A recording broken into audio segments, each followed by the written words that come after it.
The garden equipment, Vic. Do you know, Vic, whenever I do any digging or ploughing or raking, right, I have to spend hours afterwards cleaning up, you know, me plough, me rake or me shovel because of all the deposits of clay and earth and limestone that gets on them, you know. But I can't help noticing, Vic, how beautifully clean your equipment is. Are they new? No, I've had them 7 years. Well, how come they're so shiny and bright? I'll tell you. And here's a tip for all you gardeners out there. I simply borrow mine from the bloke next door, which leaves mine completely clean and unsullied. Well, I know what I'll do in the future, Vic. What's that? Make sure I don't live next to you, you little tea leaf. Anyway, have you got any other golden nuggets of information to pass on? For use in the garden, of course. Indeed I have. Come with me. Come on. Oh, yes, Vic. Here we are in the top-tip garden, at one with nature and all its produce. And Vic, may I firstly say, this is the most magnificently tended lawn I have ever seen. Thank you very much indeed, Bob, and that's in no small part due to my magnificent herd of Jacob sheep. Come and take a look. You see, they're quiet. They're ecological. Woolly, of course, Vic. Very woolly indeed, we mustn't forget that. Why should we? And if the supermarket's closed, you can always slaughter one. That sounds great, Vic. But what I want to know, and probably the viewer as well, is how do you get that lovely stripy effect on your lawn, like at Wembley or a classy cemetery? Ah, right, well, that's simple. You simply cover your lawn with strips of lino. Yeah? Leave it for a couple of weeks, and when the grass has gone all yellow underneath, hey presto, lovely stripy lawn. That's incredible. Hey, what's that chap doing over there? You know, Bob, I've always wanted a bigger garden. Nice one, man. Thanks.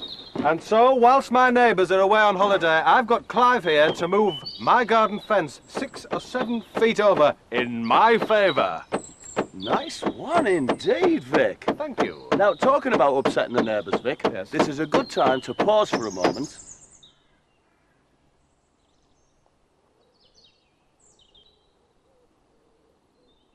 and consider the thorny subject of bonfires and where to site them.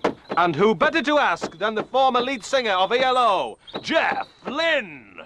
Whenever I'm in a recording studio in LA with George Harrison or other famous international recording artists, I always make sure I have a nice tub of lard about my person in case I happen to trap my head in some railings. That way I can grease my ears and easily slide out and still be back in the studio in time for mixing. Back! Get back! Thanks, Jeff. Now, Vic, we've got the fence. Yes. We've got the lawn. Yes. What do we grow in this garden of yours? Well, of course, we grow flowers. Polyanthums, arthritums, dactyliums. Yeah? And trees. Oh, you've lost me there, Vic. What's the trees? Let me explain. Trees are mainly wooden, and they're either evergreens or deciduous, and draw their nutrients through a series of roots up the trunk and into the branches. Using complex photosynthesis, they draw carbon dioxide and expel oxygen, feeding the atmosphere and allowing other life, such as weasels and rats, to flourish. No, Vic, now you've explained it, it seems so simple, you know. Yes, it is. I'll certainly know what a trees is next time I see one. Good. Yeah. Do they take very long to grow? Months, but there's a way around that. You don't have to wait those months, those long, tiresome, dreary months of waiting for a tree to grow. What you can do is take a small tree Yeah? and sellotape it onto the top of a telegraph pole. I bet that looks fantastic. They do. That is one hell of an impressive tree.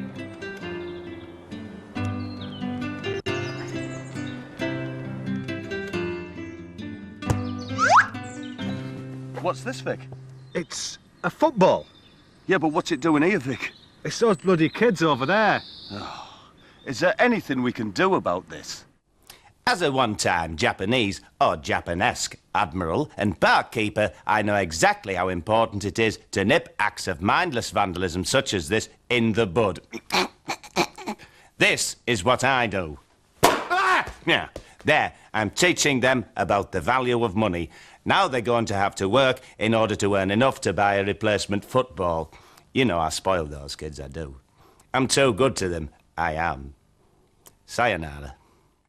Wow, this is beautiful. What is it? Well, you know, Bob, being a nature lover, I was always advised to put food out on an outdoor table. But you know what? What? The little birds and the little squirrels come down and eat the food off my table. Bastards. Exactly. And what I've done is, I've nailed down this tin with a nail. Yeah. And I've taped down the top, and they can't get at it. That's a good idea, Vic. Isn't it? Look! What? My greenhouse.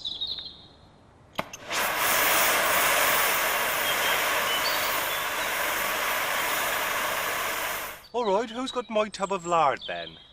Come on, who's got it?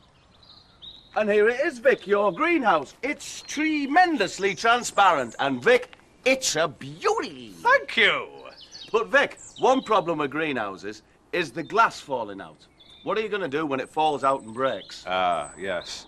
Well, don't think I haven't thought about that. And in the eventuality of that happening, and the day will come, I shall save the expense of replacing with a window pane by replacing it with a sheet of frozen ice. But surely that would melt, wouldn't it, Vic? Not if it's frozen.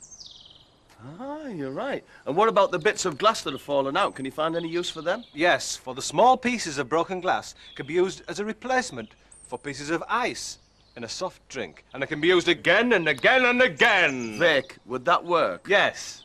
Vic, would that work? No. Come on, let's have a look inside. And it's just as nice inside, Vic. And my eyes are immediately drawn to this rather tiny plant in this oversized pot, Vic. Well, that's going to save me time in the long run. To save potting and repotting over and over again those houseplants, I simply put it in a pot big enough in the first place. That's a good tip, that, Vic. Thank you. Do you mind if I do a tip in your greenhouse?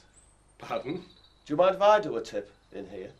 Oh, no, go ahead. All right, thank you very much. Houseplants, Vic. Right. I always had a problem with insects such as bees and butterflies coming along and nicking the pollen off the poor plants. Oh. Terrible, isn't it? Well, what I do is I put a bucket over the plant, position it there permanently. No way is any bee or butterfly going to get near my plant's pollen ever again, Vic. That's a brilliant tip.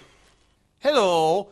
People keep asking me questions. They wish to know how to avoid getting stung in the garden. Well, don't use a landscape gardener. They're all crooks. They're good jokes, thank you very much. They cost a fortune, but if you want to know how to get rid of wasps and bees, the answer is simple. Just put a little knob of strawberry jam on the back of your children's necks. They go off to school. The wasps go with them. It's simple, yes? Well, Vic, the garden's in full bloom and your plants look gorgeous. Thank you. But, Vic, what would you do if the water board imposes a hosepipe ban? God forbid. It could happen, Vic. Not in our lifetime. But what would you do, just in case? What I'd do is I would use Perrier water. The sparkling mineral water? Exactly. The shops never run out of it, as far as I'm aware. Yes. It aerates the soil and it refreshes the worms. Of course. Well, there's some lovely horticultural top tips we've given you today. We've certainly harvested some great advice. And I certainly can't wait to find out what our next top tip topic is going to be. Goodbye.